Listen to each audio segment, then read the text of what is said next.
I'm celebrating World Watercolor Month with a new video every day in July. Hi, I'm Angela Fair. Every single day in July, I'm posting a new video here on YouTube. I hope you'll follow along as we celebrate World Watercolor Month. Don't forget to use the hashtag World Watercolor Month when you post watercolor paintings on social media this month. Also, check out the hashtag World Watercolor Month Video Challenge to see what myself and other artists are doing as we celebrate this amazing month of celebration of watercolor here on YouTube.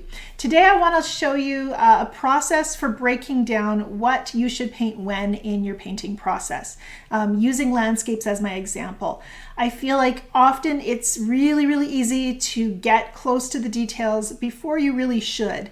And if you've ever found yourself working very hard on a detail area while the rest of your painting is basically untouched, you know how hard it can be to kind of steer your painting and make it fit what you've already invested so much time in. So I want to show you a way that I use to break down my painting, simplify, and then build on that simplification. It gives you a great foundation for developing your painting, while also giving you the opportunity to accommodate what watercolor is doing. It allows you to work wet and wet with some fluidity and freedom, and then build on top of that structure.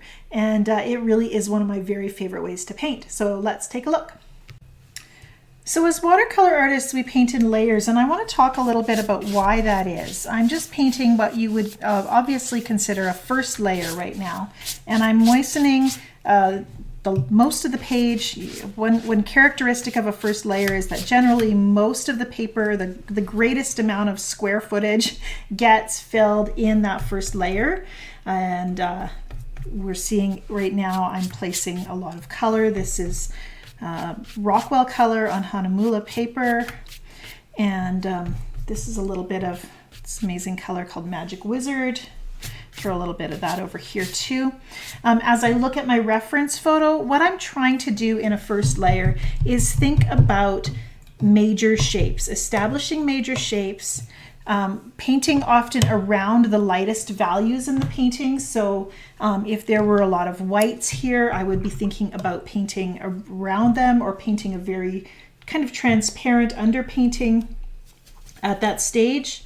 And then I would be looking to establish maybe my foundational placement of the different elements in my painting. I want some distant hills, so I'm going to kind of establish their size and basic shape, while also seeing some of that color blending softly with the rest of the painting.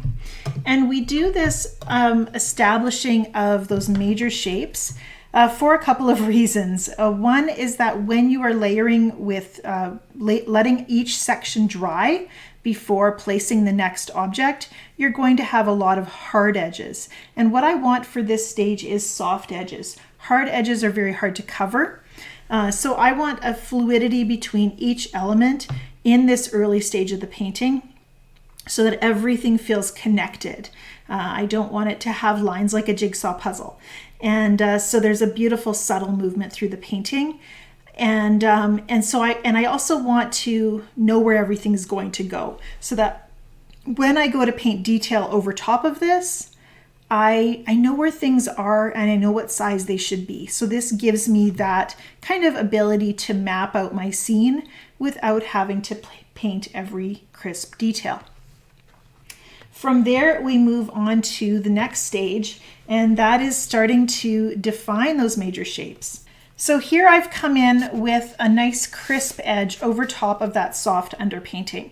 And I'm moving between different paintings, so the shapes are a little bit different, but you get the general idea. I had that original underpainting with a lot of softness and flow.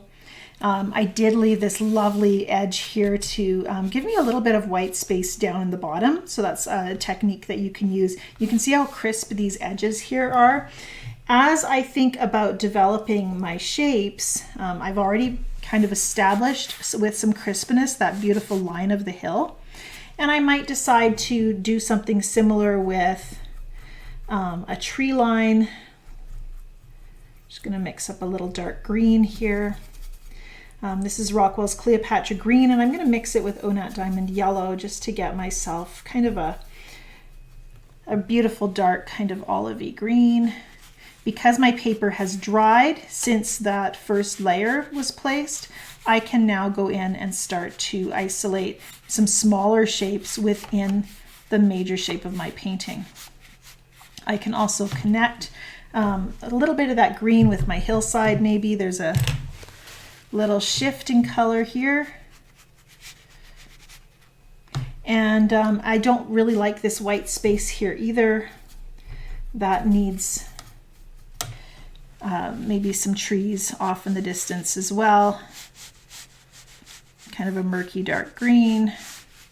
And I can layer over everything that was painted softly in that first layer to really start to give me a feeling of maybe some additional depths, something that pulls my eye into the back of the painting, which we want in a landscape painting. We want people to look into the distance most of the time.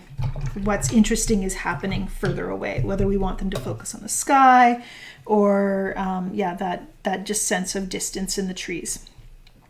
I also want to think about this area here with watercolor. Having everything flowing together means that there's not a lot of distinction between these different elements. And so in your second and third layers, that's where you start to close in on some of those distinctions. In this case, I have, this is grass, this is a distant field. And so we have, it's all the same thing, but some of it's near and some of it's further. And so maybe we want to differentiate between some of those elements. And so I might decide that I want a little suggestion of some nearness here, while things off in the distance are a little more indistinct. I'm not going to paint every grass blade. As soon as we get 100 yards away, all of those things just kind of fade and blend together. But maybe up here, we have this lovely little shift in lighter values here, and I'm wondering about using that. And in this second layer of painting, a lot of the decisions you're making. Well, let's just go back there. First layer painting, you're establishing all those shapes, and there are things that happen accidentally that you have to decide what to do with in the second layer. This mark here, this edge here. Do I need to enhance them? Do I need to conceal them? Are they fine just the way they are? How do I respond to what this is as I think about my second layer? I like this second layer because it's got a lot of interesting things happening here. And with this little path of lighter value, I'm not sure that that was intentional, but it gives me kind of a border area where I can say, maybe everything in this section is nearer to me and everything here is further. And so then how do I separate those two elements so that I'm emphasizing that? Maybe I take my gold ochre, which is the same color that's back here, and emphasize that warm yellow in the field as it moves away from the viewer. And this little bit of green is already starting to dry, so it shouldn't bleed too much into my yellow. It might a little bit, and I'm actually kind of happy with that idea. But I'm just washing over the same beautiful yellow that I had in the background. And then maybe as I move down, if I'm thinking about this as grass nearer to the viewer, maybe I need to do a little bit of negative painting to create some texture there. That gives me maybe some lighter flower heads. The tops of my grasses are lighter than my yellow distant field. That's kind of a fun idea to try. And so suddenly I have accentuated, I guess, strengthened that idea of distance. We've made that crisp hillside that has suddenly very strongly separated sky and landscape. We had a separation here, we could see it, but here it's just that much crisper. And then we've also separated hill and field, contoured land with the flatter land with these this line that could be trees. Not only that, but we've given a sense of proportion. Now we have an idea of how big our hills are because I've got that little dark line, and that really grounds kind of a horizon line for me. And then we've also created some context for what's going to happen in the foreground. And so our second layer has become all about kind of refining the shapes and starting to think about how we work with what's already happening on the paper. And I really believe that the further you get into this layered process of painting, the more you want to be thinking about working with what you have, not what you had originally intended or wished for. And that is, for me, the most critical part of being an intuitive painter and being a painter who is kind of trusting of the process and willing to let this process evolve. When you are really committed to that first idea, it can be really hard to regroup as your painting starts to take on a life of its own. With watercolor, stuff just happens. And so being willing to see and recognize something that's beautiful, that's outside of your original plan, that's a really big part of making this process work. So as I think about maybe a third layer stage, and there's a little bit of a blurring line here between second and third layer because I'm actually, I don't need to wait for this upper part to dry as I start to bring in these little details. But this does feel like a detail stage for me. And so I want to work like a detail painter. Details are like punctuation marks in your painting. So you put them where you want there to be some emphasis. I love this little shape here. And so I'm emphasizing that with a little bit of cobalt blue. It's a violet, it's cobalt blue mixed with this rose red. And all the colors I'm using for this are from Rockwell. I will link to them below because I do actually have a discount code you can use if you want to try out Rockwell paints. For me, I really love the way they separate as they dry so that I get multiple colors. This Magic Wizard goes down as a red-brown, and then it separates to this beautiful kind of yellowish red with little undertones of blue. Absolutely gorgeous. And it's pairing really well with this cobalt blue here today. I feel like I've got edges going this way on this edge and then things going this way on this edge, so I'm not sure how to fix that. Let's just think about it. Create a little shadow there, soften. When I work with foregrounds like this, let's pull in some of the same green that's up in the distance. That'll help unify different parts of the painting. But the detail layer is where we want to maybe make connections. Here right now we have a big gap between this line and this stuff, and so that's part of the job now at this stage, is connecting those two sections. So it's not just, I think we think about details, it's not just about details, it's about connections. How do we bring everything together? And it can be the least amount of painting you're going to do. You know, my brush is small. I'm not covering every square inch of the paper like I did in the first layer, but it is sometimes the slowest because you do want to just move really carefully and intentionally through the painting.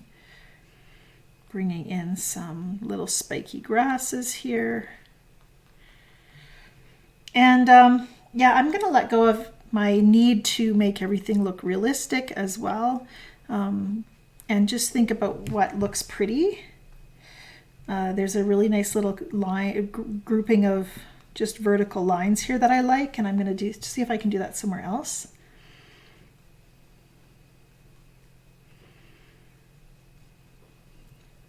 Maybe a little bit here.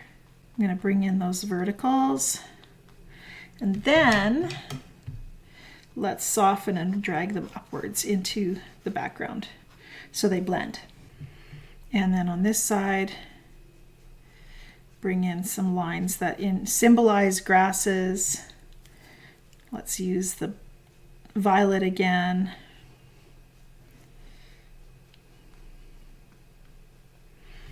And you can maybe even bring in a little bit of spatter. Sometimes details, emphasis marks, exclamation points happen when you aren't touching the paper.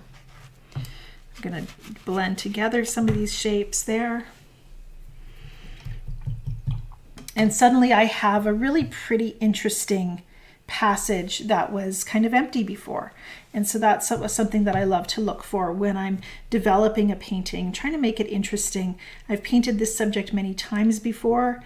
And when I work in this multiple layer process, each step is about refining what's already there, but also working with what's already there, attuning myself to it, and being really responsive to some of the beauty that's emerging unexpectedly on the page. I like to take my time in the later stages of the painting.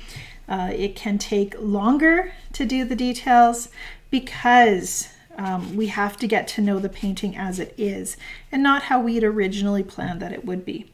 And so I'm looking for ways to accommodate myself to what I'm seeing here. So that just gives you kind of a breakdown. I like to think about it as maybe you're nearsighted like me, and you start out with that blurry vision with your glasses off. Get those basics down. You see a lightish shape, you see a darkish shape. You pull them together approximately, softly, and then each successive layer is building and tightening up.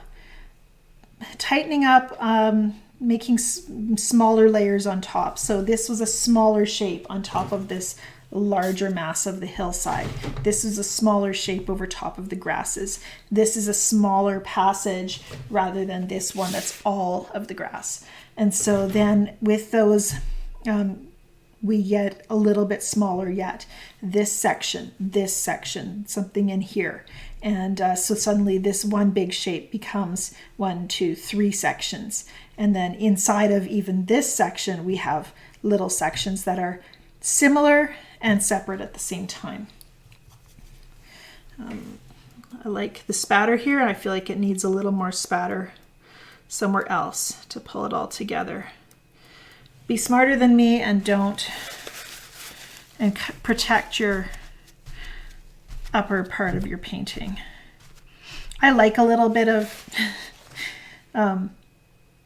lost spatter that's gotten into naughty places, but I should be more careful maybe. Just always trying to look for the possibility in what I've created and then build on or enhance, unify or pull together.